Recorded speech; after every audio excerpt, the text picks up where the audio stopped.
Welcome to the Fertility Mind podcast. I am your host, Jessica Friesen, a certified fertility mindset coach, a sound healer, and an international best-selling author. My mission for this podcast is to give you weekly episodes where you hear my own success with IVF and how mindset and manifestation changed it all for me. You will also hear from my guests who share their success stories in the fertility world. I want you to know that you are not alone. Even when things feel tough and when things feel like they aren't going your way, the tools and techniques you will get in this podcast, I know can change everything for you too. So thanks for being here with me today, and let's dive in. Hello, and welcome back. Today we are talking about your vision. This is one of my favorite things to talk about because this is so unique to you, and I get to remind you that you get to take out all of your emotional impacts, all of your environment, all of your upbringing, conditioning, and you get to really be as creative as you want and put in all the excitedness, the happiness, the emotions, and the feelings that you want here. So I'm asking you to take away time, genetics, all of those things that you're instantly going to start to come up with why this may not happen or why this may not work. Time, money, fear, judgment, all of those things, they're gone. Now start creating. But before I'm going to get you to do that, this is imperative. I ask you these 3 questions because this brings you to awareness of how you can create a bigger vision or a better vision or a more crystal clear vision. And it also gives you an awareness of how you're showing up for your vision. So the first question I'm going to ask you is, how excited are you about your vision? And that answer will depend on where you are. If you are gearing up right now to start a new cycle or start your medications, or you're gearing up to meet your fertility doctor for the first time, you're excited. You're really excited about your vision. If you just experienced a loss or something unimaginable, or just heard news that you were not expecting to hear, you may not be as excited about your vision because you've got a lot of negative or low vibrational emotions. You've got grief, you've got sadness, you've got a lot of things going on. So you may not be as excited about your vision because you just need some time. Maybe you're listening to this episode and this is the first time you've heard anything about your vision, so welcome. But I want you to think about how, if you've never created a vision before, how excited are you about creating a vision that you get to tap into whenever you want? Ask yourself that question if you're new here. The second question I want to ask you is, how often do you connect to your vision? And if you're new here, ask yourself, how often do I want to connect to my vision? How often do you think I can? Or how often will I connect to my vision? Ask yourself these questions, because I really want you to start to think, how often do you connect to your vision? Is it, hourly? Is it daily? Is it once every couple of days? Is it whenever you think to do it? Or is it, I've held this vision once, I placed my order to Universe Prime, and it's just got to deliver because it's too damn painful to think of this vision. I want you to think about how you connect. Again, please do not hold any guilt towards yourself. Do not hold any type of judgment. This is just awareness, because we're going to get you to create an affirmation where you say, each day, I'm getting better and better and better in every way. So that maybe you can start to show up 2% better today. 2% today, better today than you did yesterday. Maybe yesterday was a really off day, but 2% better. Maybe you had a quote that you wrote down, or a quote that you changed your home screen on your phone. So every time you touched your phone, you thought of that quote and it empowered you. Something small that brought you joy or empowered you. That's the power of 2%. That starts to create a big, big, big, big Compound effect. That's another story for another day. The last question that I really want to ask you is, how do you truly feel about your vision? This is where a lot of clarity comes in. If you have this vision, but the true underlying feelings of this vision, like the fog is getting pretty thick, it's getting pretty dense. Yes, of course, you're going to say, Jessica, of course, I want to have my desired family. Of course, I want this. Like, you see the things I'm going through. If only you knew the things that I was going through. But the idea of this, or the thought of this actually coming true, is getting fainter and smaller. Maybe you are on the opposite end of the spectrum. You say, I am so dang excited about my goal and my vision. I am connecting as often as I can. Maybe it's every 15 minutes, maybe it's every hour, maybe it's once a day. And then you say, my vision is so crystal clear, and I'm so excited about this vision. And I know this is happening. If you're there, amazing. Keep going. Seriously, keep going. And then I want to have you a guest on my podcast. But I'm telling you, the consensus is so many of you are struggling right now, and that's why I'm here. So many of you are struggling that, yes, you hold this vision, but the actual feeling behind the vision is, I don't know if it's going to happen. The chatter is starting to get louder and louder. You're starting to ask yourself, how much longer do I have to be on this journey? How much more do I have to go through? How much more am I willing to go through at this point? Because it just feels like that vision is getting smaller and smaller and further away. These are really important questions to ask yourself to really understand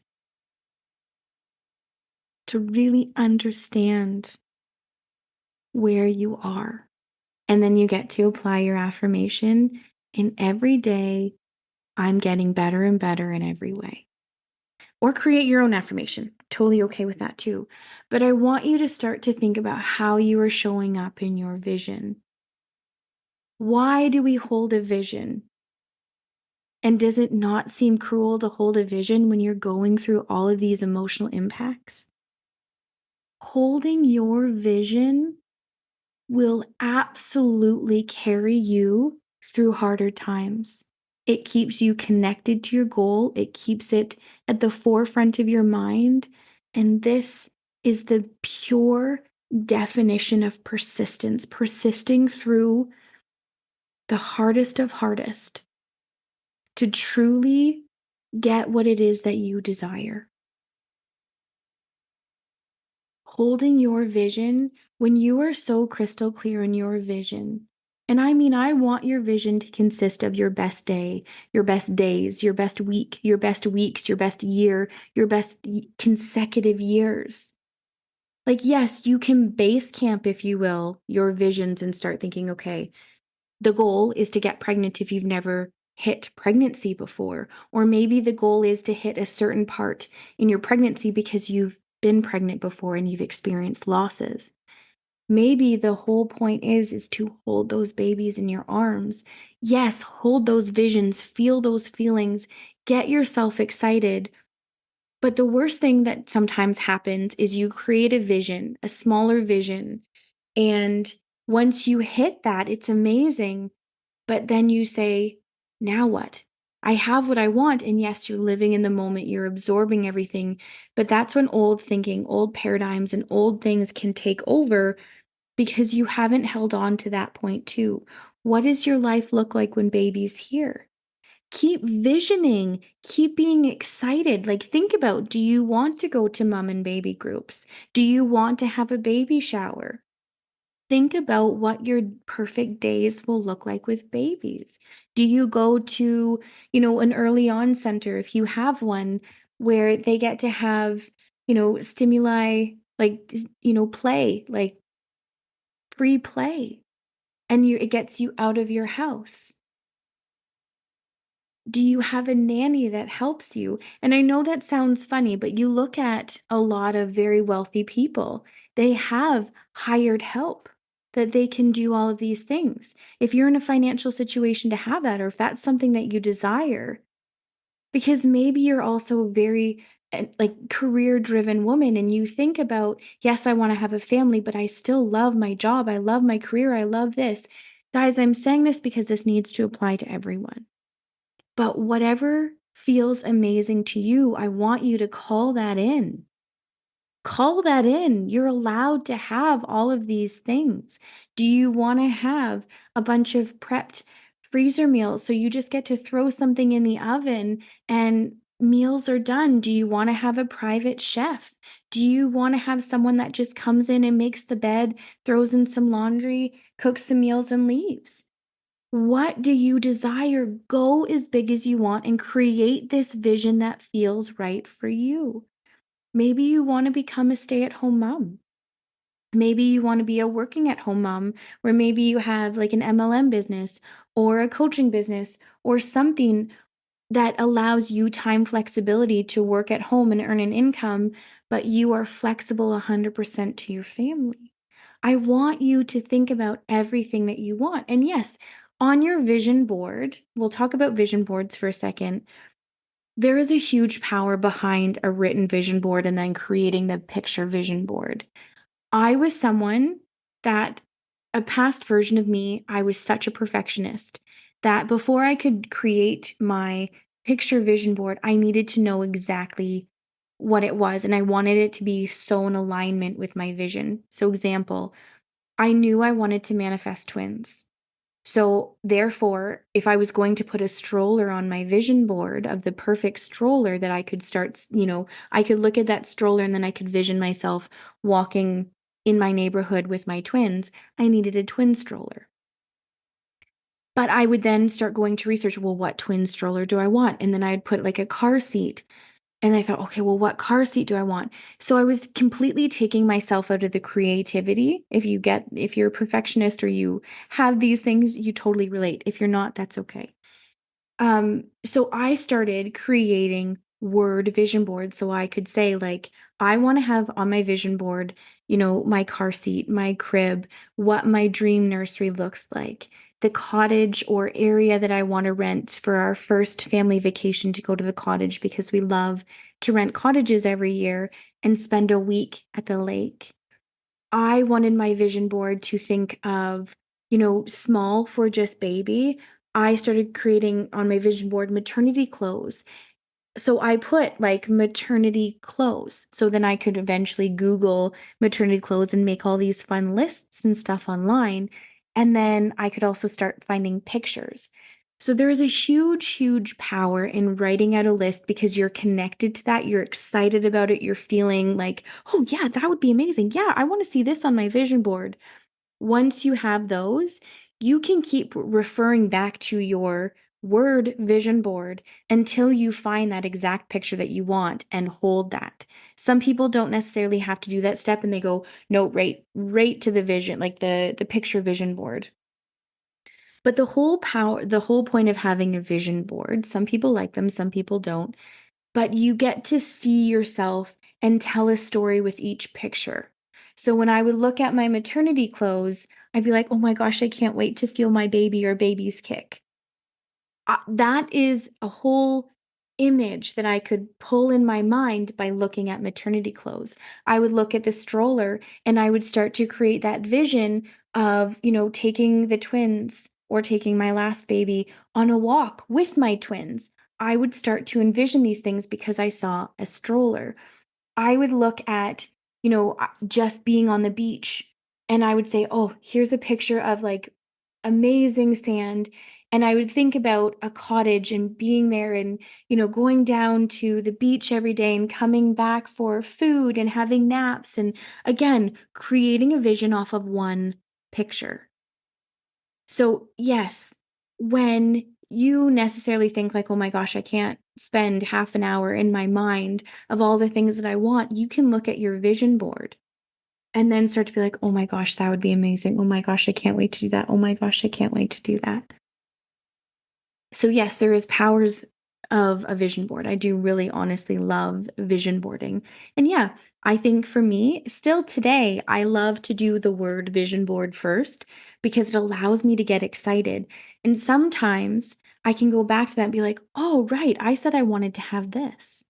I completely forgot about it. And then I can go find pictures and start to think about it. But I live in my imagination as much as I can. Sometimes it's hours.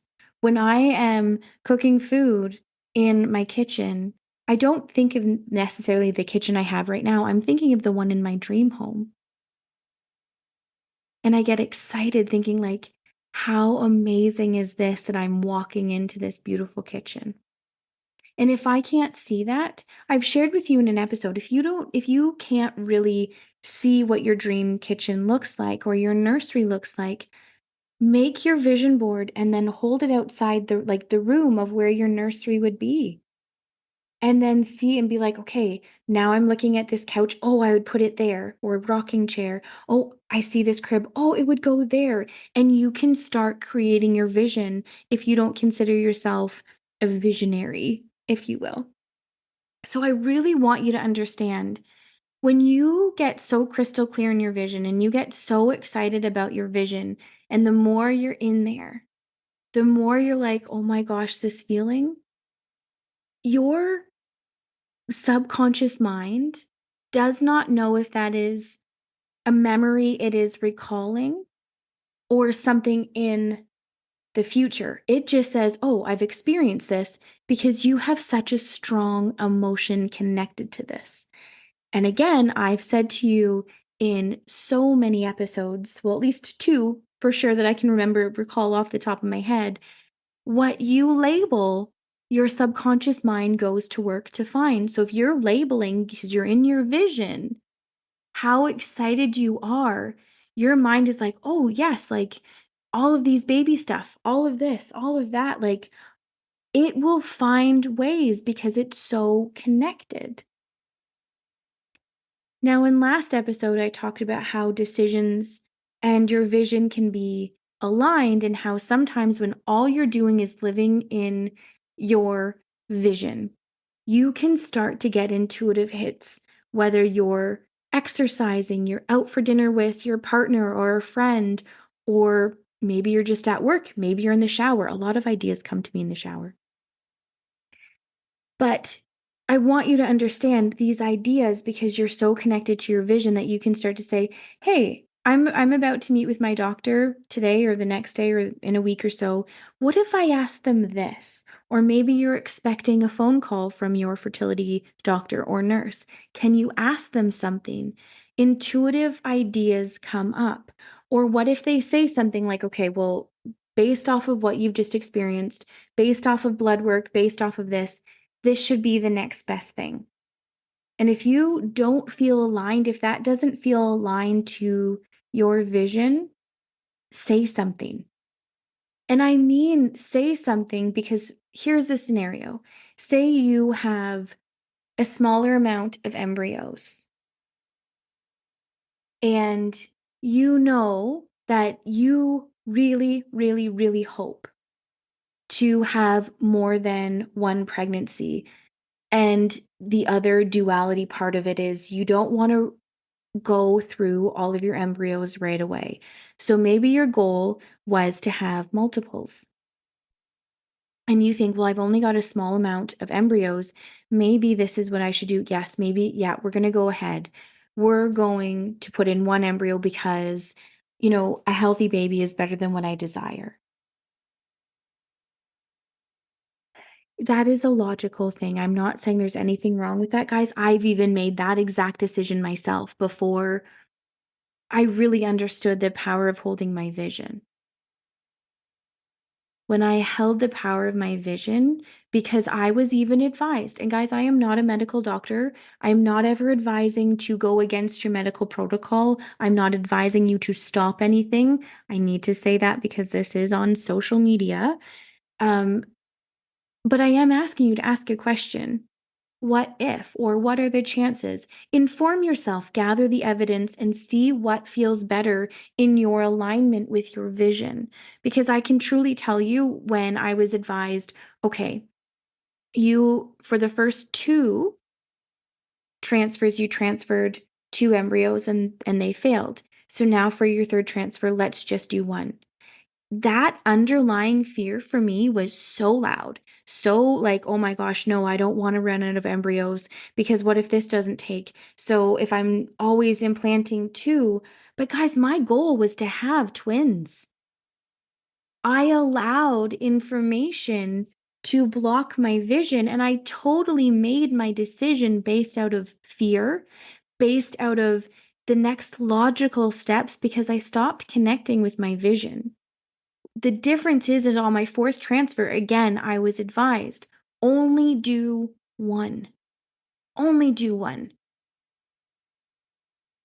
I went against it because I simply asked myself a question. I said, no, I am so crystal clear in my vision. And this vision has carried me through loss after loss after loss. This vision has kept me going when my support system had all said, stop, don't do this to yourself. How much more money are you going to go into debt? Like, it's not working. Maybe you'll get pregnant naturally if the timing is right. All the things. But I kept asking myself my vision and then connecting to my decision. And my decision ultimately was my choice. And I said, no, I'm going to implant two embryos this time. We'll reconnect next time, but there's not going to be a next time. That was my verbiage because I was so crystal clear in my vision. Now, I know here in Canada, I can't speak for the States, but here in Canada, if you go through a government funding program, you are only allowed to have one embryo. So if your goal is to have twins, embryos can split, guys. You can have identical twins. I mean, infinite things can happen. So even though you are only implanting one embryo, you can still hold your vision of twins because I can tell you your logical mind will instantly be like, well, I'm only implanting one embryo. So the idea of twins is not happening because I'm doing a government program. I can't have this. So I'm just focusing on a healthy baby. It doesn't mean that, guys, I can honestly say this. I have seen over and over and over again so many people that have gone through fertility treatments and had multiples from one egg. I have also seen people that just kept holding on to the vision. They went through IVF, they had one healthy baby, and then got pregnant naturally with twins. Like, I have seen these things, guys. That's why I'm saying no matter what, keep holding on to your vision because you don't know what Universe Prime has in store for you. You've placed an order, and how it chooses to show up is just you saying very strong in your vision. And yes, it does take action. You do always have to have action, but that's why you want to make sure are your decisions in alignment with your vision, and that vision needs to be strong to hold you through, to persist through the harder times. And then you can go back to when you connect to your vision, you can go back to your decision. Is it in alignment? If it's not, how can you make a decision differently that is aligned with your vision? Visioning is so exciting. Visioning is where you also get to remind yourself of that feeling of having what it is that you want when everything around you in your world is spiraling. You have the power to connect with the vision. You have the choice to connect with your vision. You have everything within you to say, you know what? I am willing. I am so willing to do whatever it takes, even though I've experienced the unimaginable, even though I've gone through hell and back. I am willing to do whatever it takes because I know this feeling in my vision feels so good. And I know that I'm worthy. And I know that I am capable. And I know that I am meant to have what I have and what I desire. I know that I am meant to have what it is that I desire. I want you to keep saying that over and over again. I want you to feel this. I want you to hold this. I want you to really listen to this, guys. The power of your vision holds so much. When that vision starts to fade away, if it's still there, that's great. That's amazing. Start shedding more light on that to bring that vision brighter again. I know the pain. I know the heartache. I know how frustrating it is to ask yourself, why do I have to go through this? Why does someone down the street get to have a baby and they call themselves fertile myrtle and I'm struggling and I really feel like I'm a good person and this is something that I'm willing to do whatever it takes to have? Don't spend time asking those questions because you may never get those answers. But what you do get to hold is your vision and make decisions from that vision. What you do get to do is choose how you show up, choose how you feel. What you do get to do is know that you're worthy, is know that you are capable of having everything that you desire and recommitting to that every day. Recommitting to connecting to your vision. And if it is fading, recommit to making that vision brighter and brighter and brighter and brighter and brighter until it is so crystal clear. It is as if it's already here right now. I love you. Please know you can message me at any time, DM me, email me. I'm here to help you. This is me on a platter sharing everything. And the more I grow, the more awarenesses I become in, I share them with you because I truly know how much you guys are struggling. I feel you and I don't want you to struggle. So please, please, please reach out. I am sending you so much love and I am proud of you for listening. Have an amazing day. I want to express my deepest gratitude for you tuning in with me today. I am proud of you and I am sending you so much love. I want you to remember that you hold incredible strength and power within you. If this episode resonated with you, or you know anyone that would benefit from hearing, please share. And if you haven't done so already, head over to Spotify or Apple, and please leave a rating and a review. In love and light, Jessica.